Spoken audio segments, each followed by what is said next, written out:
අද සිකුරාදා ඉතින් මට වීඩියෝ එකක් කරගන්නත් බැරුණා. අද අපේ ගෙදර මං ඉව්වේ නෑ. ඉතින් මට කෑම එකක් හැබැයි හම්බ වුණා.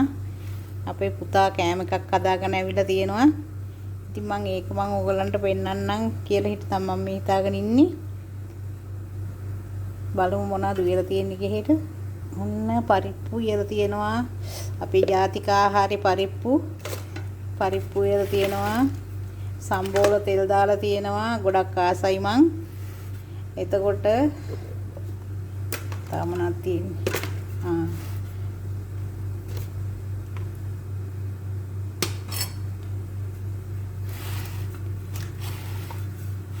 මාළු මිරිසට උයලා තියෙනවා. ගොඩක් ආසයි. අපේ ගෙදර වැඩිය මේ ගෙදර වැඩිය මාළු මිරිසට උයන්නේ නැහැ. මේ කට්ටිය ටිකක් කිරි දාලා සුදුවට නිවයන්නේ. ඉතින් අපේ ළමයි මාළු මිරිසට උයලා තියෙනවා. ගොඩක් ස්තුතියි. ගොඩක් පිං සිද්ධ වෙච්චාවේ.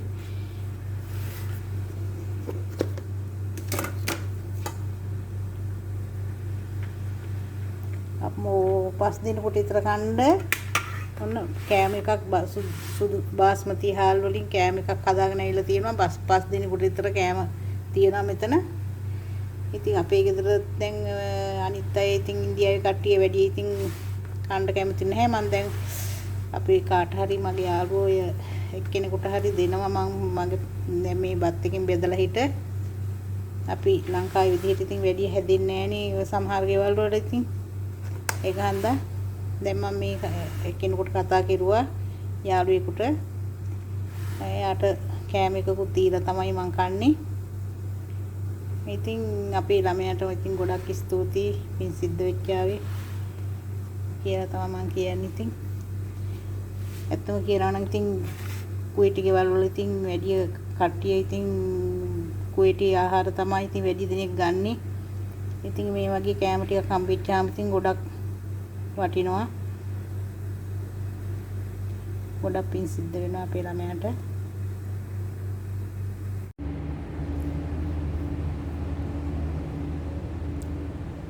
මට අද අපේ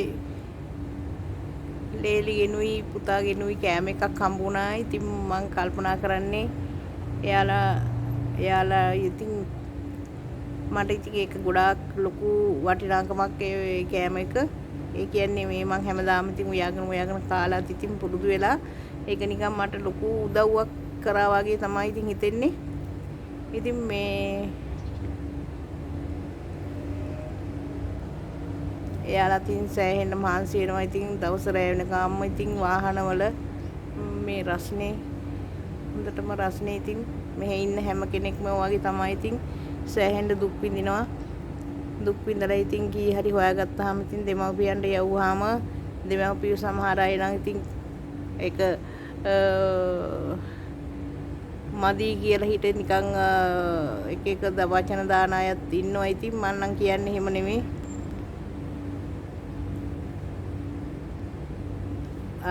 ලද දෙයින් සතුටු වෙන්න කියලා කියනවනේ. ඉතින් ඒ වගේ තමන්ට දෙන දෙයින් සතුටු වෙලා ඒ කට්ටියට මේ හොඳින් ඉන්න පුතේ කියලා හිට ප්‍රාර්ථනා කරන්න ඕනේ. ඉතින් මම කියන්නේ මොකුත් නෙමෙයි. ඉතින් මම කියන්නේ මට කෑම එක ලැබුණා වගේ. ඉතින් කාට හරි තව ආරක්ෂිත ඉන්නේ එළියේ ඉතින් ඉන්න කෙනෙක් කවුරු කාට හරි කමන්නේ නැහැ. ඉතින් ඔයගේ එළියේ කෑම එකක් ගෙනල්ලා දීලා ඒ කෙනෙක්ව සතුටු කරනවා නම් ගොඩක් පින් සිද්ධ වෙනවා. මොකද මේ ගෙවල් ඇතුළට වෙලා ඉන්නකොට ඉතින් හරි අමාරුයි. ඉතින් ඇත්තම කියනවා නම් මගේ කෑම එක ගෙනත් දුන්නේ ගොඩක් පින් සිද්ධ වෙනවා දෙන්නටම. ලේලි ඉතින් හොඳට රසට උයලා තිබුණා. පුතා ඉතින් ගෙනලා දුන්නා. මම ඒ කියන්නේ ඕගලන්ට කියන්නේ මොකුත් නෙමෙයි. දැන් සමහර අම්මලා ඉන්නවා පුතාලා කොච්චර දුන්නත් මොනවද දුන්නේ කියන එක තමයි සමහර අම්මලා අහනවා තාත්තලා අහනවා. මම දැකලා තියෙනවා. එහෙම නෙමෙයි. යාළුවගේ හිත සතුටු වෙන්න හරි දුන්නු දෙයින්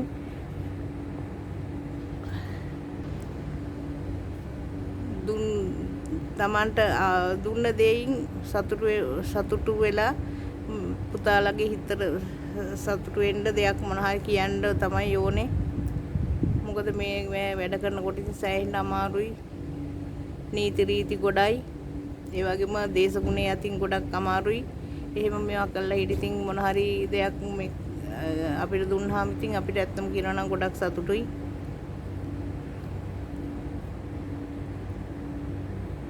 සුදු බතුයි තක්කාලි හොදී කන කට්ටිය ඕන තරම් ඉන්නවා මේ කුවේට් එකේ. සමහර ගෙවල් වල උයන්න දෙන්නේ නැහැ ශ්‍රී ලංකාවේ විදිහට. සමහර ගෙවල් වල උයා ගන්න වෙලාවක් නැහැ. වැඩ හන්දා ඉතින් සමහර ගෙවල් වල එහෙමයි. ඉතින් ඒක හින්දා මේ මම කියන්නේ කවුරු හරි පුරුවන් කෙනෙක් ඉන්නවා නම් කෑම එකක් වගේ මට දෙන්න කියනවා නම් නෙමෙයි මට දෙයින එකෙහිට මම මොන හරි හදාගෙන කනවා. එහෙම නෙමෙයි. ඒ වගේ දෙන්න පුළුවන් නම් ඒක ලොකු පිනක්. කට්ටියට ඉතින් සමහර අයට තක්කලි යොදී බතුයි කාලා එපා වෙලා තියෙන අය ඉන්නවා ඉතින්. හැබැයි ඉතින් එහෙම දෙන්න යන්නත් බෑ. මොකද මේ කුවේට් ගෙවල් වල කට්ටිය කවුරු හරි දැක්කොත් එහෙම සමහර අය ඉන්නවා මේ හොඳ නැති අය. බාබලා මාමලා සමහර වෙලාවට කවුරු හරි කතා කළත් ඒක වැරද්දක් කියලා හිට කියන එක තමයි මේ කට්ටිය කියන්නේ. මම ඉල්ලන්නේ මුකුත් නෙමේ. මේ දුක් විඳලා හිට හම්බ කරලා කීයක් හරි ලංකාවට හරි එවපුවාම දෙමව්පියන්ට එවපුවාම ඒක සතුටින් බාර ගන්න කියන එක තමයි මම කියන්නේ. හොඳයි නම් මගේ වීඩියෝ එක බලලා හිට මට ලයික් එකක් කමෙන්ට් එකක් දාන්න කට්ටිය. ඉතින් මං කතා කරුවා හරිද මන්ද මගේ හිතට එන දේ තමයි මම මේ කිව්වේ. ඉතින්